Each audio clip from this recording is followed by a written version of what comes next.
Hello, episode 27, Lane 1 Talk Show, recording here on December 16th, 2025. We have a special guest who also happens to be our co-host to this show. Recent Olympic Trials Qualifier for 2028, already stamped his ticket. We don't even know where the race is yet, with a time of 2:14:45 from the California International Marathon, Folsom to Sacramento, 5:09 pace. Mark Huizar, how are you doing? I'm doing great, Phil. I'm more excited to be back sharing a platform with you, honestly, man. It's been a while. Since we did one of these, but honestly, man, just excited to kind of get back into a groove of things. Yeah. To our listeners, we will be better about this. We've just had a lot of life things hit, as you guys know, with like the holidays, all of us prepping for races and trying to find an open weekday. Especially one thing that like we didn't really take too much into consideration is, dude, the hour difference actually makes a huge difference in like availability. Absolutely, especially since I'm limited to the evenings. Yeah, and you're in the depths of marathon training, and you're on Midwest time or something. So you have an early morning, early evening. I have a later situation for my availability. I've been traveling a lot, racing myself. So yeah, no, we definitely want to get better about this. I know I do for sure. No, one thing that does feel really good though, like I have gotten people reach out and be like, hey, when is the next pod dropping? I know, dude. Go ahead. I was just saying that the other day we were at Christmas Relays. I was cooling down with Andrew Vasquez or warming up or something. He was like, oh, dude, I was listening to your guys' episode about the trends in running while he was on his treadmill. He said he listened to he thought it was hilarious. Yeah, dude. And just people reaching out and being like, hey, when is the next pod dropping? I'm like, wow, you guys actually listen? And it's hilarious because like I went on a run with I go to like a Monday run club thing out here with a team called the Good Boys. And one of the guys was like, oh, I looked you up and I saw you have a podcast. Like, that is so sick. And I was like, oh shoot. Like, cause it's so funny because you always see the memes that's like every guy on earth now has a podcast. And I feel like we're part of that group because we're like, you know what, let's do a podcast. And we're consistent with it, man. We're on episode 27. I know, not bad. And we're averaging an episode every 2 months. Yeah, we've been doing this for like 2 years. Yeah, we've been doing it for a couple of years now. And I was just thinking about this today. I feel like when we've already now spanned 2 Olympic marathon cycles, right? Yeah. Because we started this going into 24, and now we're already into the 28 cycle. You already got your ticket.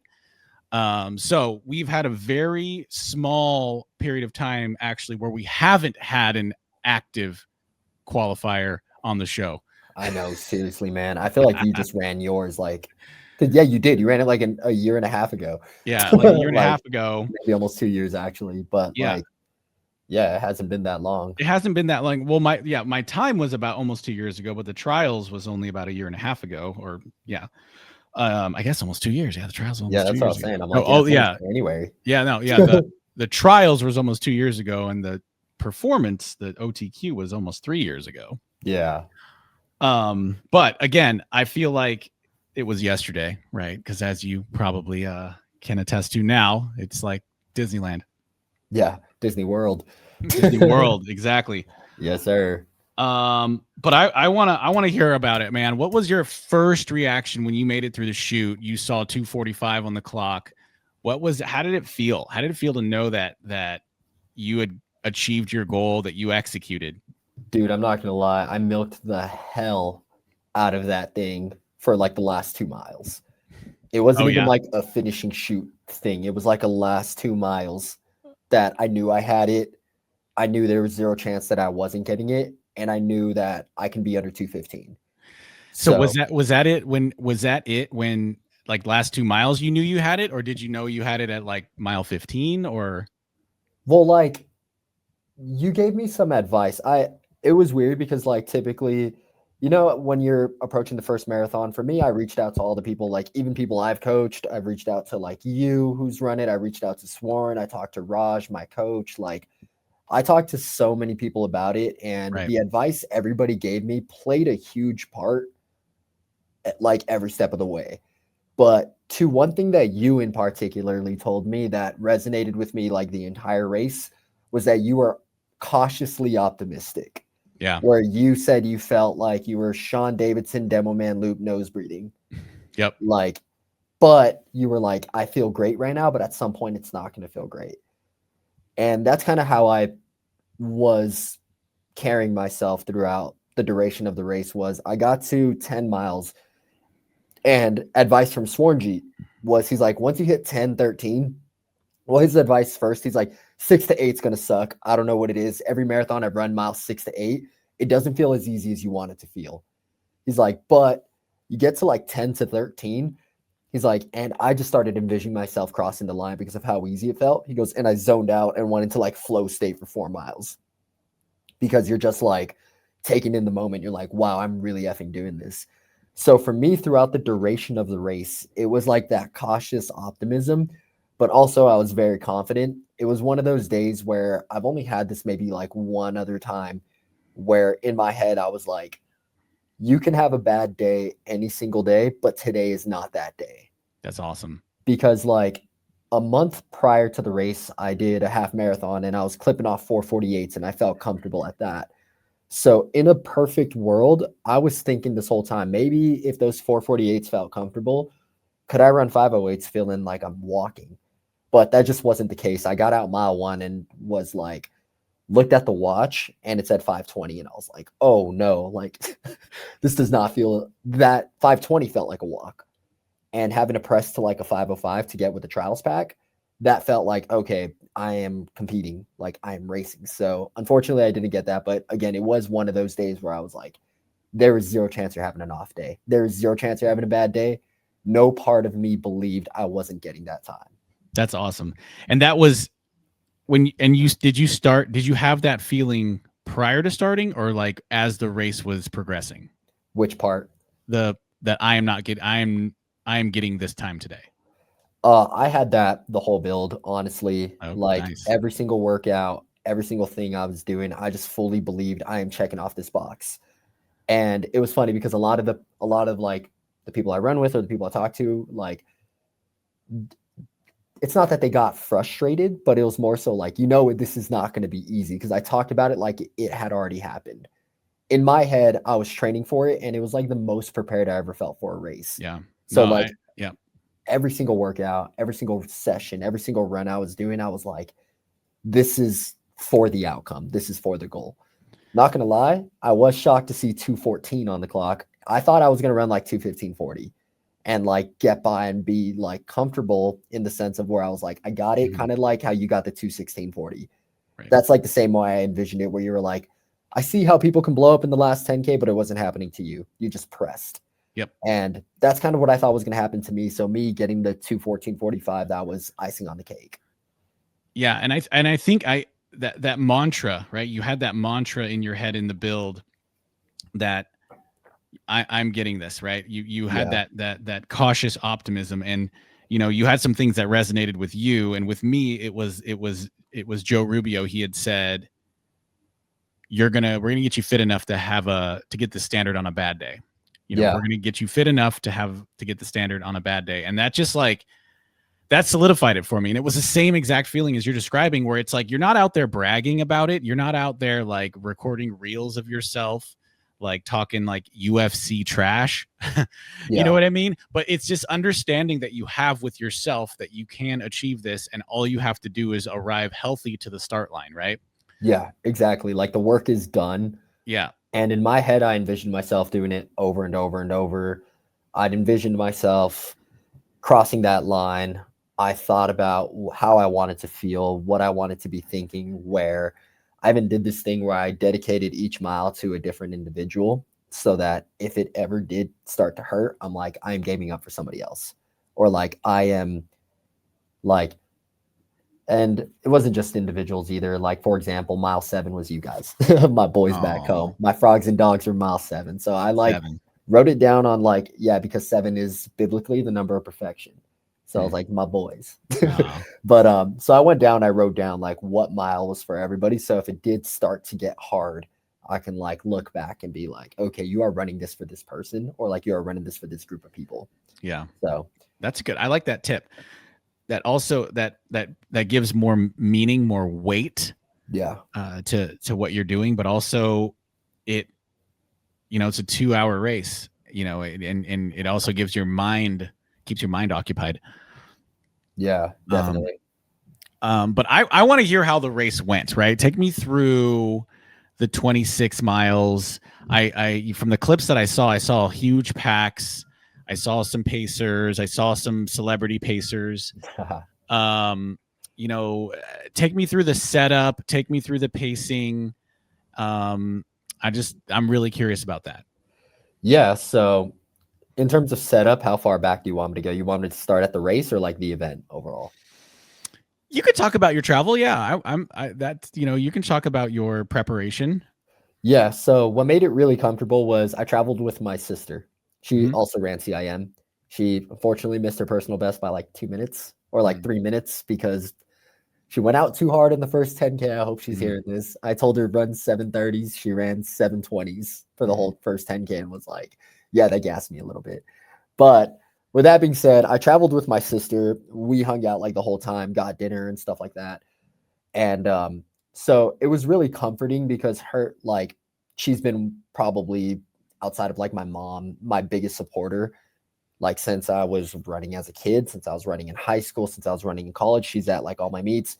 If you ever see any race footage of me posting like on the track, that's my sister getting footage. So like having her there with me and her having like absurd confidence in what I'm capable of doing was honestly really comforting, just because like, you have somebody in your corner that has your back and stuff like that. In terms of how the actual race played out, so I didn't get into the elite field until my flight. I was going to be in the seated corral with no bathroom access. I had to take the public bus, no bottles, no amenities, nothing. I found out on my flight to the event that I was in the elite field. So I'm like, oh, sick. All right. So I just went to the expo.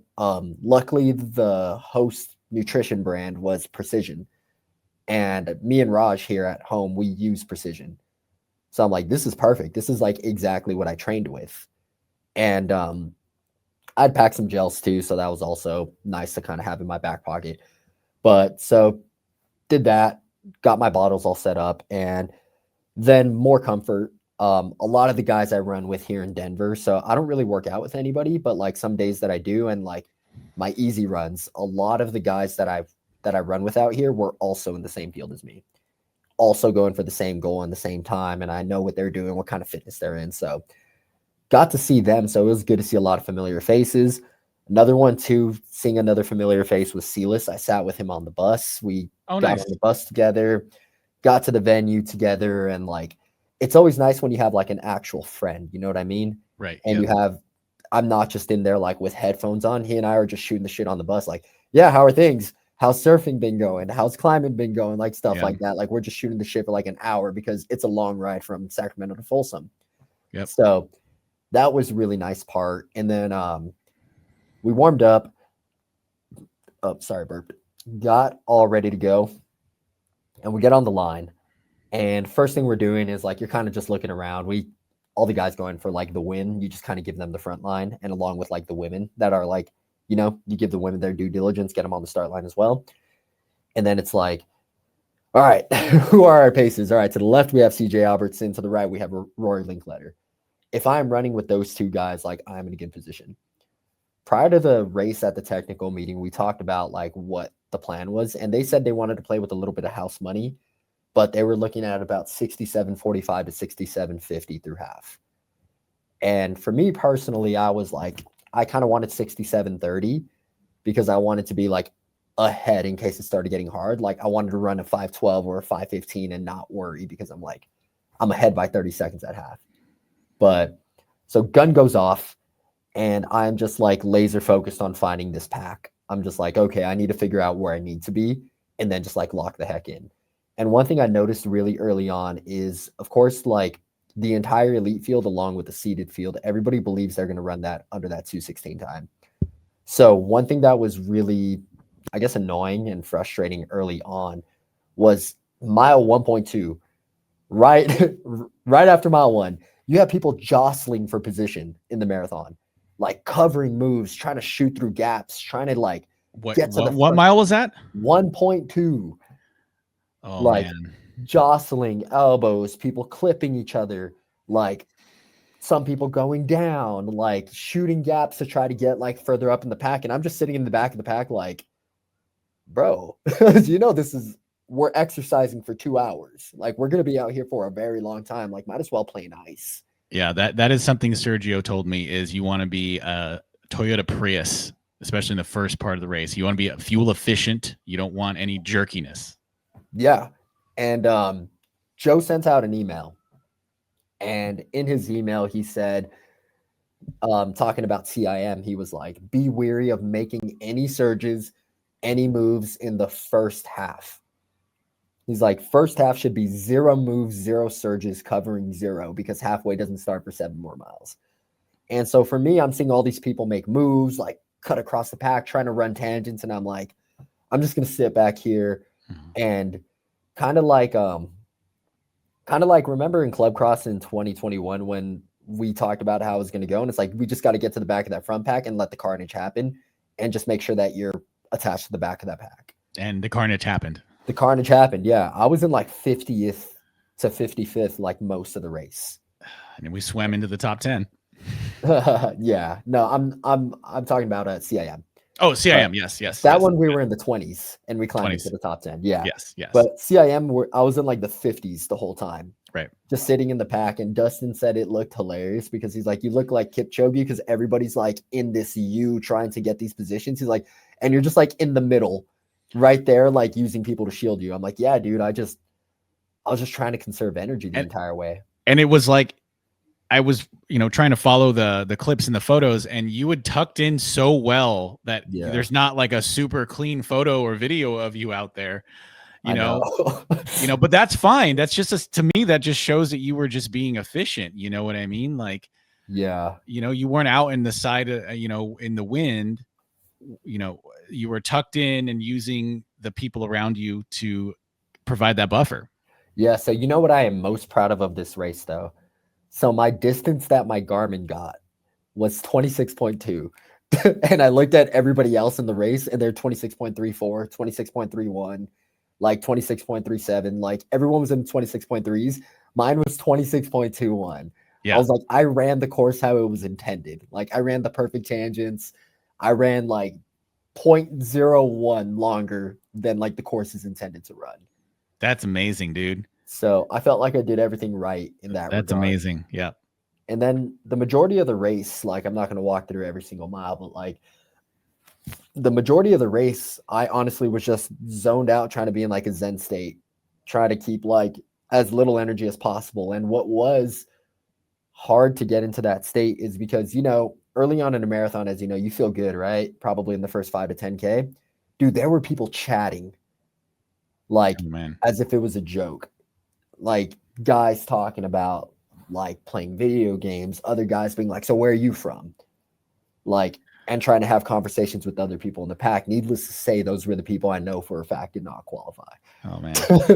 So it was hilarious because one guy even like looks at me and goes like, so where are you from? And I just straight up put my finger over my mouth for whoever's not seeing the video. I was just like, dude, I'm not going to talk to you. Like, conserve energy. And it got to the point where even Rory, the pacer, looks back and goes like, yo, stop yapping. We have 20 more miles. Like, stop yapping. Like, stay relaxed. Like, conserve energy. Yep. And he's right. And yeah, that is such an astute thing. Like you probably could have easily answered whatever questions were there, but again, it's energy management. It's focused, and I think we talked about this. It's almost like you're putting money in the bank, right? So every like mile you feel that you're just jogging, or you feel like you could have a conversation, that's an investment that pays out after mile 20. Yeah, exactly. And that was kind of my thing was like I didn't do a whole lot of mileage in terms of what I'm seeing other people that are marathoners do. I peaked at 110, which is a lot, but like my consistent was probably around like 100. If you look at my Strava, my graph is so ugly because it was just like went up, down to race, back up, peaked, down to race, and then I kind of tapered. So I wasn't like hitting these big, like, you know, if you look at some of like, shout out Robert Miranda, his Strava is always beautiful to see because it's like 125 across, like just weeks and weeks and weeks. And I feel like I didn't have that. Right. I felt like I was just like playing it as we go. Also, I did things like went to a bachelor party. I went to a wedding. So like my coach was like, all right, we're going to have to back off a little bit for that stuff. Like we cannot kill you for that. And those were things where I knew I was going to do like along the way. And I wasn't going to miss those. So he was like, all right, I'll write that into the program. Yeah, that's good. We talked about that last show, right? Where or in August and September. Yeah, exactly. So like in this race, I was not sure when it was going to start to hurt. So every mile going by, I was just like, okay, let's go one more mile. Okay, like this mile is for this person and stuff like that. Or like this mile, I'm going to focus on this thing, or I'm going to try not to zone out until we get to the bottles. And I loved the bottle stations just because it made like the next half mile go by so fast because it's such an adrenaline rush of like everyone trying to get in line to grab their bottle. And it was a shit show, dude, because they overpromised on bottles. So it was a shit show. Oh, man. Think like 40 people trying to get a bottle from like 3 tables. Oh, man. Yeah, so it was really, really bad. But hey, better to have them than not. So your pacing was really consistent throughout. You were right on, you know, fluctuating between 208 and 210 right there. Was that a function of like the pacing from that big group or that mantra or like both? Like what kept you so evenly paced for the whole race? For me personally, I feel like it was a lot of internal just because every time we hit it down, I felt like, you know, we train on things like Demo Man. Mm-hmm. And here my training spot is Wash Park. And there are rolling hills. Like Demo Man, depending who you're talking to, like to me, it has some inclines, right? And it has some declines. So like we know mile 2 is really fast on Demo Man, but we know mile 3 is really slow. Mile 4 is also slow, but mile 5 is fast. Same thing for Wash Park for me. It's like mile 1 is slow, mile 2 is really fast and stuff like that. So I felt like when I hit these inclines, and CIM, for those who haven't run it, it's a hilly course. Is it? It is a hilly course. It's actually not, it's a tough course. And it's not pancake flat. What makes it a fast course is the last 10K is really forgiving. It's the last 10K is where you get a lot of the net downhill. But the course is really, really rolling. And I'm talking actual hills. I'm not talking like Demo Man inclines. I'm talking like, how do I explain it? Kind of like Twin Cities 10 miler. That race that I did, it had real inclines. I remember one solid hill from that race. So there's some legit inclines? Yes. Oh wow. And the thing that I noticed, where a lot of people were trying to surge up these hills to hold their position in the pack, and I was just going based off effort. Because I'm like, they're not going to get away from me. So I would kind of like let go on the uphills and then use momentum on the downhills. But like I wasn't surging by any means. I was just like keeping my energy within myself, and I would click off and see 508 and be like, oh, okay, cool. The next one would be like 510. Cool. Next one would be 505. And it's like, cool. And it's just based on what the effort of that mile was. But for the most part, I don't feel like there were any miles where I was like, I'm going to push this one, or any miles where I'm like, that was a slow mile. Were you able to use that? I mean, did you kind of throttle it? I mean, you kind of answered it, but did you kind of like on the slight declines that were 505 and then the slight ups were maybe 510, 511, and it kind of balanced out? Were you able, was that about what happened? Yeah, pretty much. It was just balanced out. I didn't throttle any of the downhills just because everybody that has run CIM have told me the downhills destroy your quads. And it's really easy to want to fire them off because the downhills, because my concept is if you go up the hill, you're going to have to come down it at some point, right? Mm-hmm. If it's a net downhill. So like for me, as I'm talking about these being significant inclines, they're also significant declines. So where some of them your like legs are slapping. So I was trying to be really weary of like, let's not overdo it on these downhills. Yeah. Let's protect the quads because late in the race, that's what everybody told me that they have problems with. No, that's a good point, because you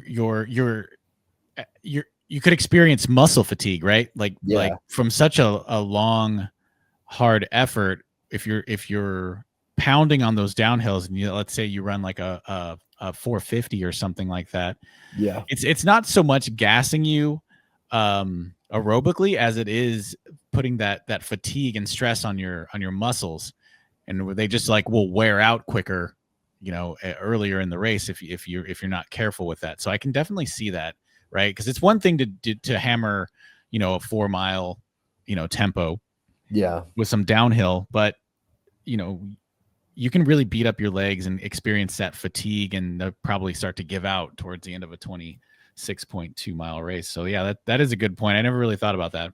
Yeah. And that was the thing that came to me as well. Like, here's advice from another person in my circle, Sean.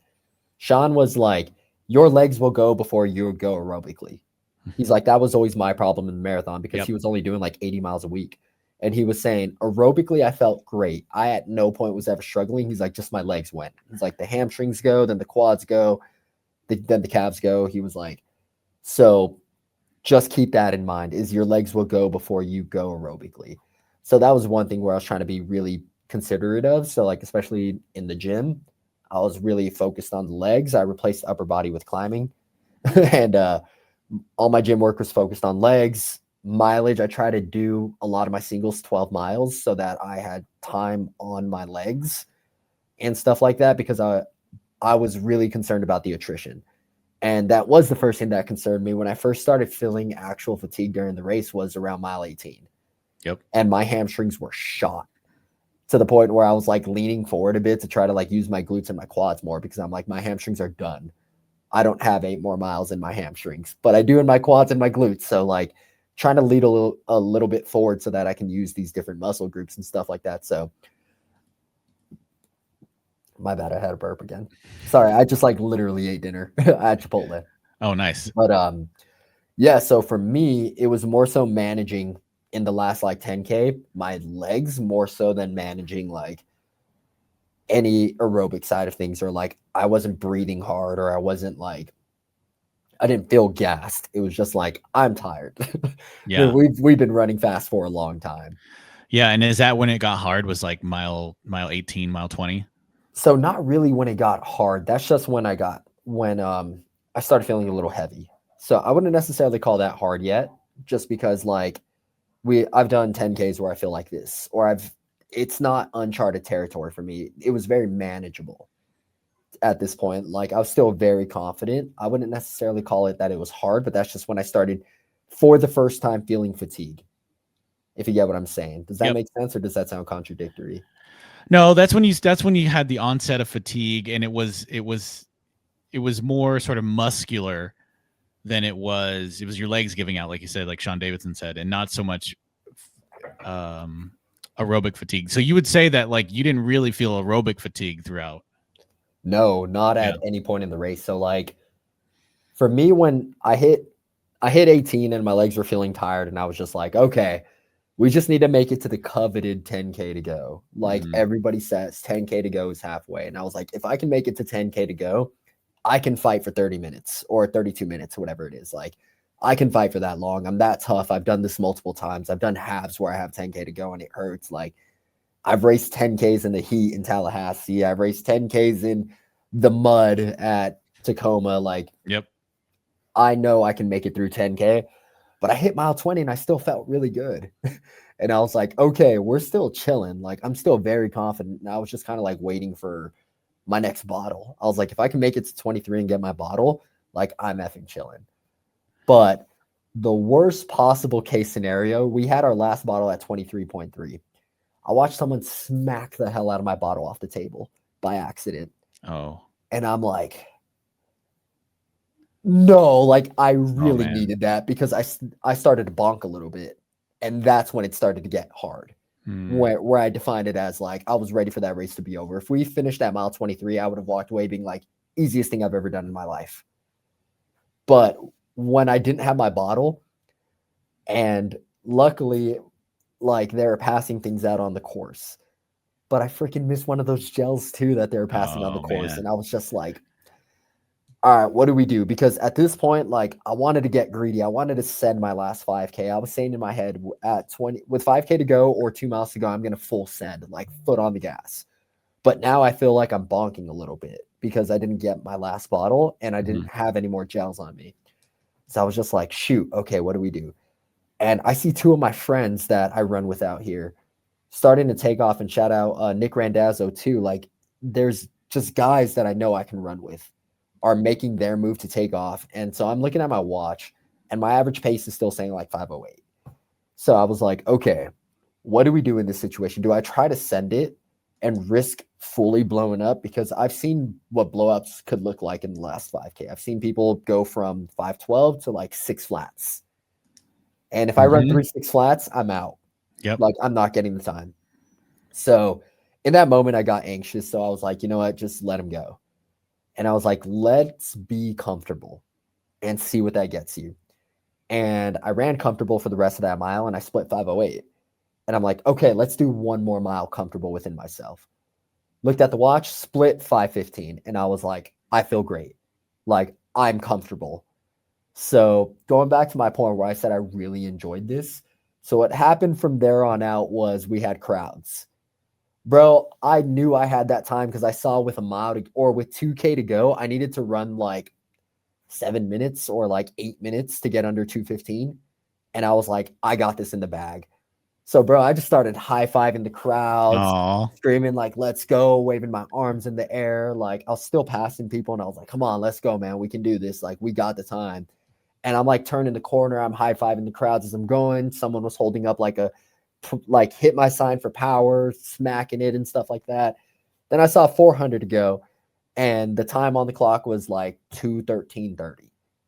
And I was like, I can either like try to sprint a 70 and like kill myself to get like a 2:15 or a 2:14:40 or like 2:14:35, or I can just like celebrate coming through and get like the 2:14 and change. I was like, you know what? It brought me back to like this Kipchoge interview where they asked him like, we saw you celebrating down the home stretch. Like, do you think you could have kicked faster and like ran faster? And he goes, you mean faster than the world record? Like he ran 21:09. I mean, 2:01:09. And he was just like, you mean run faster than the world record? And they were like, yeah, good point. And that's kind of how I felt. I was like, I'm not breaking 2:14. I'm breaking 2:15. I was like, do those 5 seconds really matter to me or those 10 seconds? I'm like, no, I don't care. Like, I'm going to enjoy this. So I just brought it home through the finish line. And that moment was like, I did it. I've been trying to go to the Olympic trials at something for my entire career. Yep. And it was just one of those situations where I'm like, yo, someone tell that kid back from Los Altos High School that he did it, man. Like I qualified. Yeah. No, that's awesome. That's awesome. And you know, like you're someone, you have a full-time job, right? You work full-time. Work full-time. And you know, sometimes work is you can be stressful. Yeah. And you know, you've had to balance that. You've, you know, been very consistent with your training over the years, and you've had some ups and downs with injuries and maybe some training cycles and races that didn't go how you wanted them to go. Yeah. That we've talked about on the show. Like how have you stayed motivated all these years, right? Like 2:14:45 like seems like such a grand slam, you know, like, and you know, now that you're 30 now, you've been doing this now for 2 Olympic cycles at least, if not more. Yeah. You know, what has kept you motivated over these years and over the you know, the ups and downs? Man, this topic, it's always difficult for me because like to a sense for me, I've always said I want to walk away feeling like I'm proud of what I did.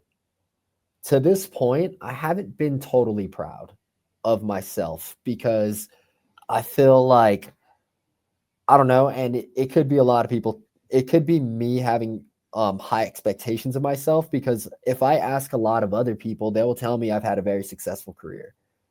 But to me, I've just always had like really high expectations of myself. I've always thought that I can be great at this thing. And again, great is relative. But for me, I've always thought I can be one of the best. And that's still my goal to this day. It's still been my goal. Like my screensaver on my phone has been LA 2028 since 2021. And I remember after I missed the trials in 2021, and again, I was way off on the track.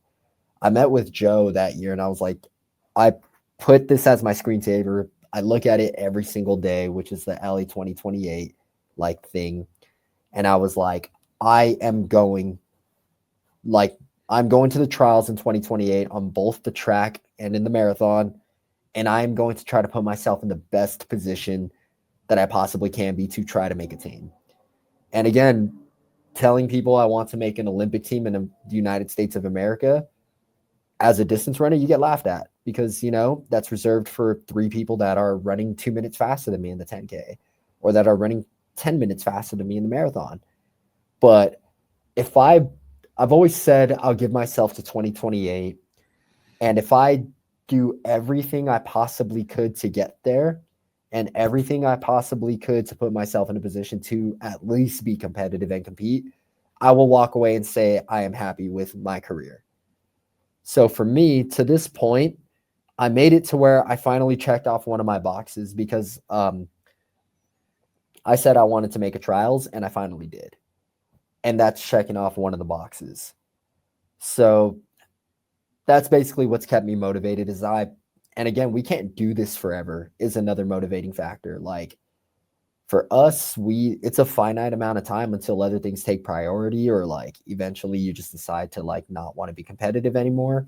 But for me, I was like, I want to try to be the best I possibly could by 2028 and just see what happens from there. And I feel like a lot of the decisions I made, whether it's based on getting injured or based on needing change or anything like that, I feel like I've always made a pretty good decision on what's right. And if I didn't make the right decision, I learned from it. Right. So is there a sense of validation? There is a big sense of validation, because now it's like, dude, I just turned 30 like a month ago.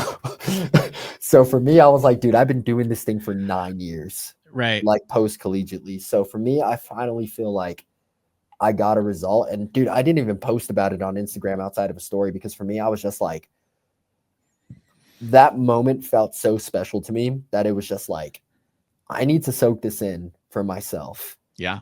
And yeah, I did do my due diligence of posting on the story and stuff like that, just to like, you know, let him know Mark's still doing it. Let him know Mark's still doing it. But at the same time, like for me, I was like, this is a moment that I need to soak in, because I've spent so much freaking time doing this thing, so much time trying to be the best I could.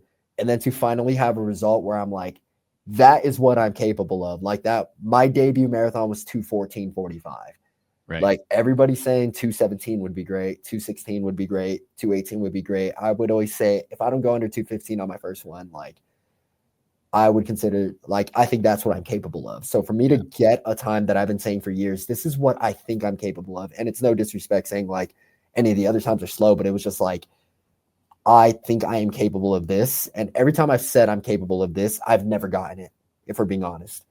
Like my goals have been to go sub 4 in the mile. I've run equivalent of 4:02. I've always said I think I'm capable of going in the 13:20s. I haven't done that. I'm capable of going under 28. I haven't done that. So for me, like this was probably one of the first times where I called my shot. Yeah. And I feel like I did it. Yeah. And I think the persistence is the important part there, right? Like, you know, when you hold yourself to such a high level, like you said, like you've had success in running, you've run fast times, you've been an All-American, you know, in college, you know, you've had a decorated career, and, you know, people, regular people would probably, you know, wow, you're so fast, Mark. Right. And it's the same thing with me. Right. Like, but you know, there's those things inside of you. There's those goals that we have that keep us going. You're like, on the surface, you'll say thank you and you'll be like, oh, that's, I appreciate that. Thank you. But deep down, you're like, man, I got to get that OTQ, man. I got to get that sub 215. And, it's not necessarily something that's monetary. It's not necessarily something that comes with a lot of prestige.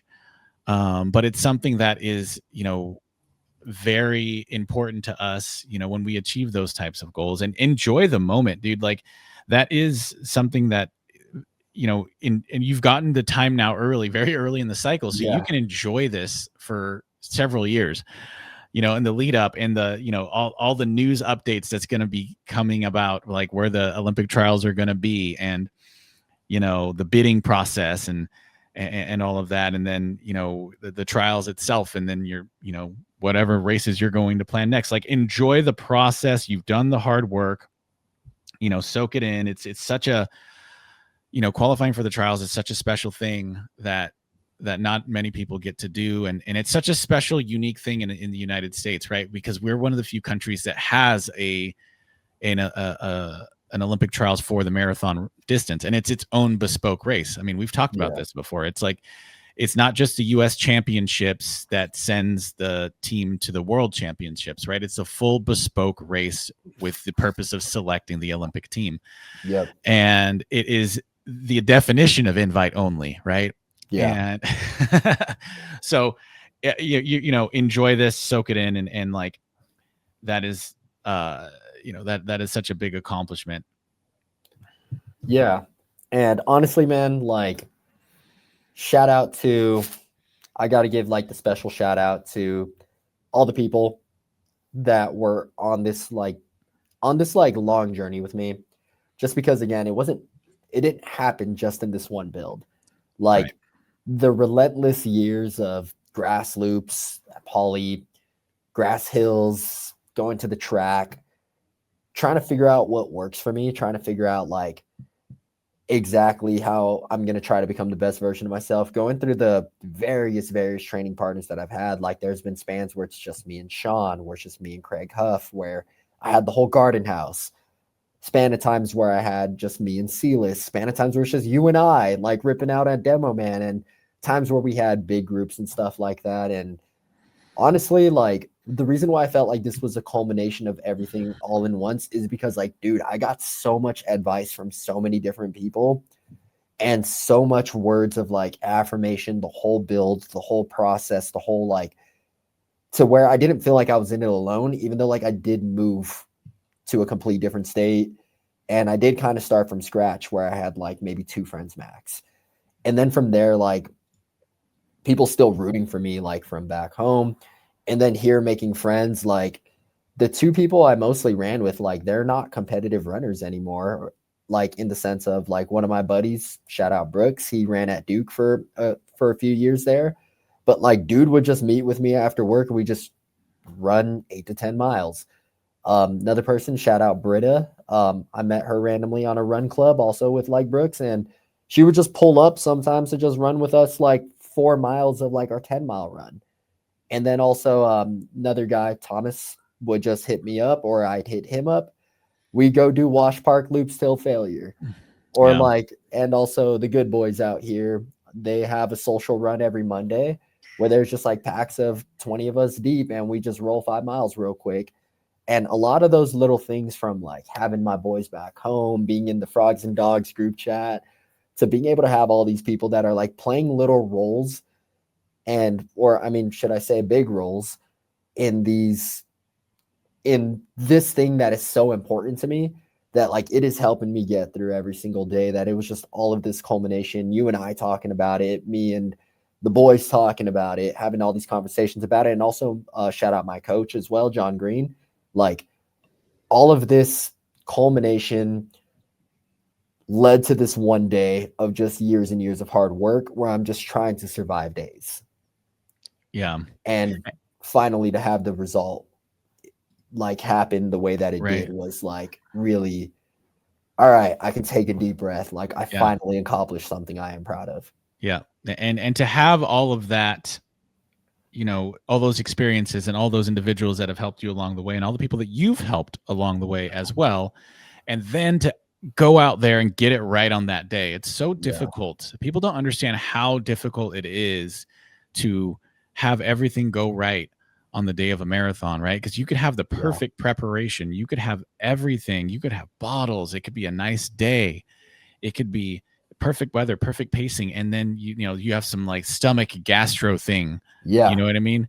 You could like step awkwardly and roll your ankle, like you could fall. Like there's so many little things. Like you said, you almost had tragedy with that guy slapping your bottle out the way. Like, to actually get it right on that day is so difficult. And you kind of listed the hit rate, right? Like you tried in the sub 4 and the 1320 and the sub 28 and the marathon. Like it's kind of like baseball. It's a low percentage yield, right?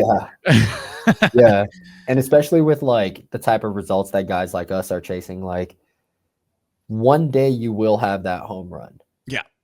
You just keep showing up, and one day you'll have that home run, or you'll just have like that day where you're like, shit, we talked about this and that it could happen, and you see it happen, and it doesn't always happen in the way that you think. So like, first thing that comes to mind is kind of like, you got a guy like Silas where his 5K PB was 13:45. Dude just takes a swing for the fences, goes out in 13:57 through the 5K, runs a huge 28:09. That kind of changed the course of his running career, where he's like, hold on, I am way freaking better than I ever imagined. Yep. You got a guy like Sean too, where he was like, yeah, I'm just not a good 5K runner. Took his first swing at the 5K, ran 14:30, and was just like, maybe I should hang it up. Second swing, 13:55. Yeah. And it's like, holy shit, that day just came together for him. Yeah. And then, or like you and I at Club Cross, I don't know if that's the race. Maybe you think of, you probably have a race in your own back pocket where you think like we hit it. But to me, I remember it was like, you and I talked about exactly how the race was going to play out, what we're going to do. And I just remember kicking down the home stretch and I hear, let's go, Mark, let's go, Phil, like in sync together. And I'm like, holy crap, we just had like the race of our lives at Club Cross. Maybe that was like when you got third or something, but yeah, mine would probably be like the Centro race where I got third, and it was like, man, there's not a lot of people ahead of me. Or like when I ran 13:39 at the Peyton Jordan in 2011, I won my heat. Similar to that with the Aggies all up in the stands. I know exactly what you're talking about, where you keep showing up. But the thing is too, like you're saying, in those seasons when I was running fast in the 5K. I would show up to like the Thursday morning heats of the 5K of the 1500 back in the Mount Sac days of like their old stadium. And, I would get into the open division. Remember, Mount Sac has all these divisions. Yeah. And I would get into like the midsection and, get just obliterated by Cadivas Robinson. Yeah. Yeah. You know what I mean? Like I'd run like 348, 349, just get my doors blown off and like, the D heat of the morning section on Thursday morning, like, so that's that's paying your dues. That's the low hit rate, right? You got to do like 10 of those, and then under the lights, Stanford or sound running or pick your race, it shows up, right? So it is very low hit rate, and this is. That's probably a great podcast topic itself, right? Your dream races that you've had over the course of your career. But you're absolutely right. It's you have to keep showing up, and it has to be something that matters to you, and you can't just give up when it gets hard, right? Like you can take some time to be frustrated if it's not going well, but like Sean Davidson is a great example. He's just having an incredible season. A couple weeks ago, he didn't have a great workout, and it was tough for him. But 10 days later, he's just crushing it at Christmas relays. Dude, that was insane. Actually, when I was looking at his splits, I'm like, that is not a flat course, and the dude is running like 10K PR pace. I knew he was too. He said, "Dude, I'm feeling good. I might run like 21:10, 21:15." He called his shot. He called it, dude. Yeah. But yeah, that's 100% accurate. One thing I do want to, because this is a show that we get into the weeds about things. Yeah. Briefly, if you could share some of your training that gave you the confidence, dude. you know, some of the key workouts. So you don't have to go into like super detail, but some of the key workouts that you hit that really gave you that confidence. Dude, I didn't really have any. If I'm being real, man, because like this is probably my third time being at altitude, but like it was kind of nice to have the altitude be like make my workouts mysterious, because like you're kind of just happy that you finished not like dry heaving for me. And like it was a lot of trusting my own intuition. So like one thing I have consistently heard post marathon from so many people, and I'm not exaggerating when I say like almost all of my friends that are good runners have all told me the same thing. They said, dude, your build was so unimpressive. I have no idea how you ran that. Like so many people told me my build was so unimpressive, that my workouts were so unimpressive. I didn't do anything impressive. And I agree.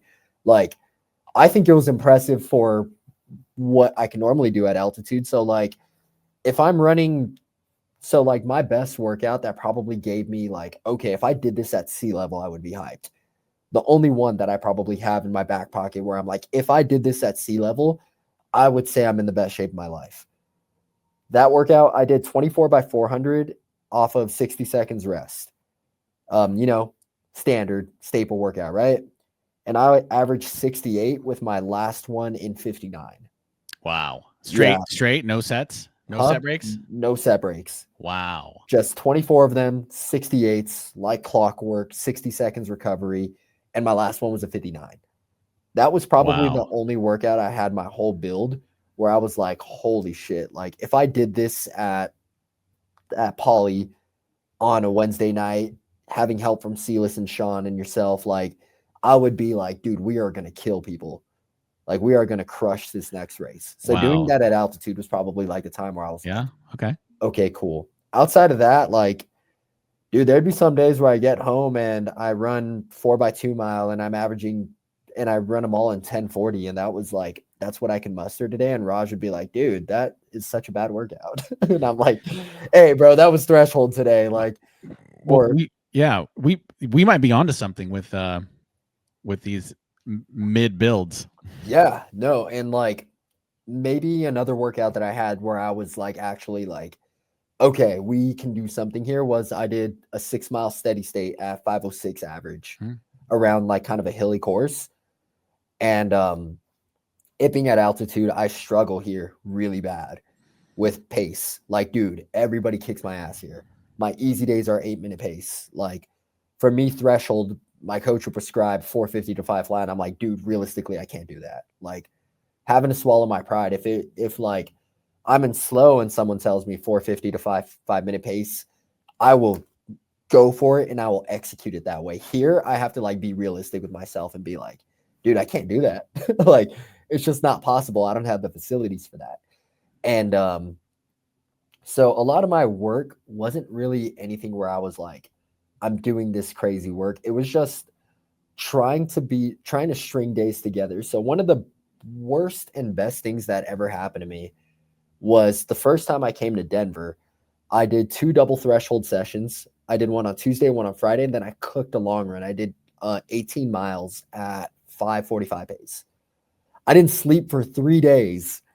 Oh, man. Because my nervous system was so cooked. Dude, I called Mondo on the phone. I was like, dude, I haven't been able to sleep for 2 days. And he was like, dude, you're cooked. And since that happened, I became so like weary of overdoing it. Yeah. And so here, anytime I feel like I'm pushing the envelope, I back off. So another caveat to add that I think played a big role was, so I told you I was doing about 100 miles a week, right? 100 to 110. I did it every week off of 6 days. Oh, nice. So I did not run every day. And that was my first time doing that in quite some time, not like taking time off. Normally I only take time off for injury. So like, and that goes back to my best year that I had, which was in 2022, when I like popped off and had like all like 7th at Club Cross. I PB'd in the 15, 5K, 10K. Like, or no, I didn't run 10K that year, but I went under 1350. And that year I took 10 days off, and 7 of them were because I had COVID and you had to quarantine for a week. Oh yeah. So I took 3 real days off that entire calendar, or that entire like season year, September to September. So in my head, I thought that's what I needed to do. But this time around the build, I like made it a point every Saturday. I said it was for me. So I would take Saturday off and I would go climbing, or I would go out with Raj, or like go out with my friends, or I'd go do something for me. And then Sunday we hit a like really long run.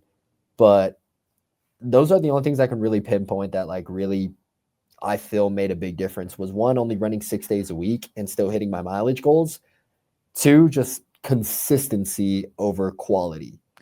Did the consistency give you some confidence? Like it wasn't so much maybe the numbers that you were seeing on your watch or on Strava, but it was like, did you like, did you get some confidence from stringing together days, weeks, blocks of training? Yeah. And I got to be real. So like, you know how your big workout 3 weeks out, we did like the 16 miles at marathon pace. Mm-hmm. So I can't do that here. Like there's just zero chance I'm doing that here. There's no chance. So for me, I replaced that with a half marathon. Remember I texted you, I'm like, my goal is to run 450 pace for 13 miles. Yeah. I think that is where I generated most of my confidence, where I was like, okay, I'm in good shape. Yeah. Because like I said, everything in my build, I did nothing that I was like, I'm into 214, 215 shape. But having that race where I ran 64:02, I was like, okay, like I trained through this race and I did pretty freaking good. It was just a lot of just like Kobe Bryant, LA Fitness, 3 a.m., right? Yeah, just getting the work in. And also talking on the phone with my coach, I was like, hey, dude, I got to ask you a real question with me, because it was my first build with him. And I was like, what kind of shape do you think I'm in? Like, I have no freaking clue. He goes, I think if you send it from the gun, you can run a 214. And I was like, really? He's like, yeah. He's like, it's hard for me to say because like you've never run one. He goes, but I've coached a lot of people. I think you can run 214. Dang. And my coach telling me that like 2 weeks out from the race, I was like, so like you're not bullshitting me, because like I'm paying you, right? And he was just like, no, you are paying me, so I wouldn't bullshit you. He's like, if I didn't think you can do this, I would tell you like, hey, maybe be conservative, maybe let's try to negative split. He's like, but I think if you send it from the gun, you're running like 214 flat. Yeah. Or he's like, and maybe even flirt with 213. So I'm like, okay, cool. That's, little things like that. I just resonate. Those you keep these. You have a really good photographic memory when it comes to things like that. But I'm phrase based. I'll remember like, okay, you can have a bad day and still have a great race, and then you told me about the taking a gel, and if you got to breathe or your heart rate's never going to come back down. And I was like practicing my gels and my drinking at Cuesta to make sure I didn't choke on my gel and spike my heart rate. Dude, that's a real thing. It is. It's obviously a real thing. It's something that I practiced for a while. Yeah. And you practiced as well. So, what is next for you? Next for me, dude, I might run an indoor mile. Oh, you're gonna do Connor Mance? Dude, I'm gonna do the polar opposite. Now, there's a lot of Colorado meets up here, like this at CU, where you can't really get hard efforts in by yourself like that. So for me, I might just sign up for like a mile 3K double, like at one of these CU meets, because they have one every week in January.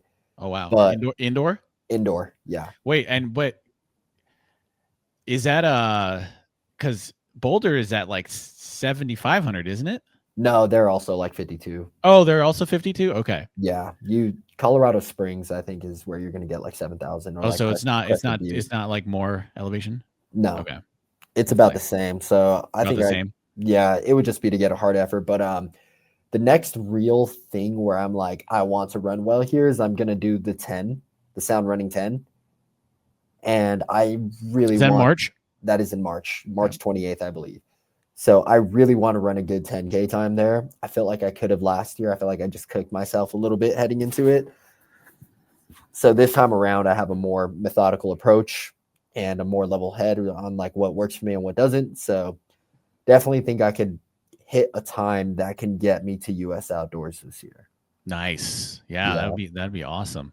Yeah. But what about you? What do you have coming up? I feel so selfish that I talked about myself for an hour, but like I'm here for it. I wanted to hear about it. I mean, I did Christmas relays the other day, average under 5-minute pace. We're doing Club Cross Masters Club Cross debut. Crazy. Tallahassee in about 4 weeks. It's day after World Cross Country Championships. So, the goal is to do is score as few points as possible. Actually, I don't even know if we have a full team, but I'm looking forward to that. I'm training for that.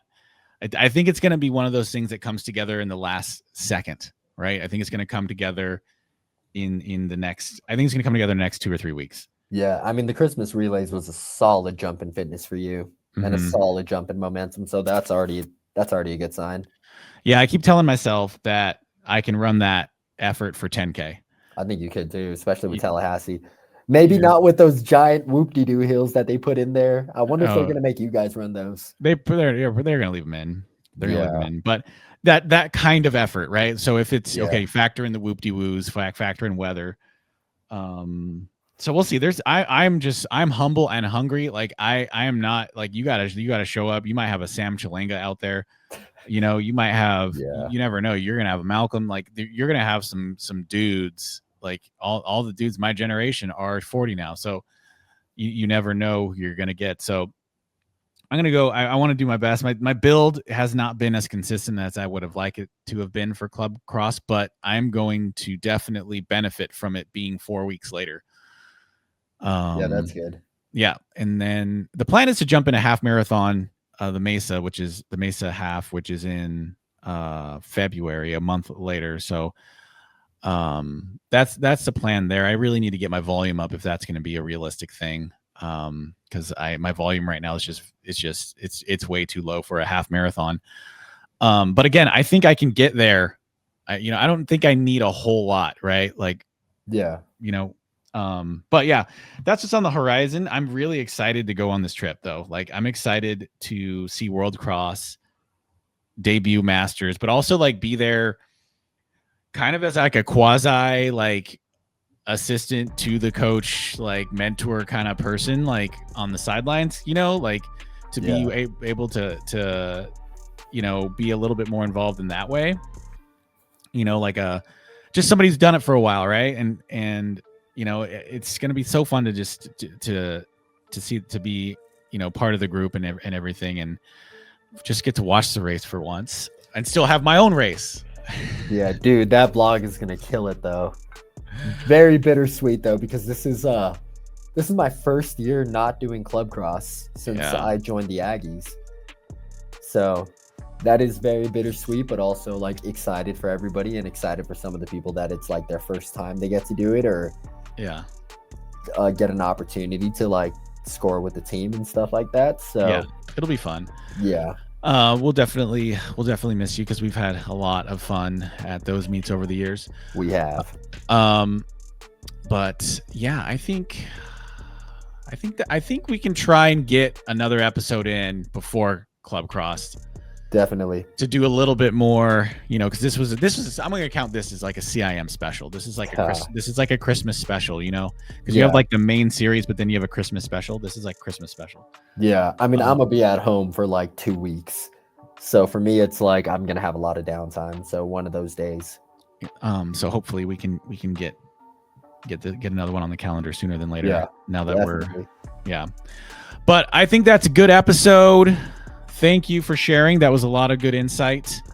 Yeah. Thanks for giving me the opportunity to share that.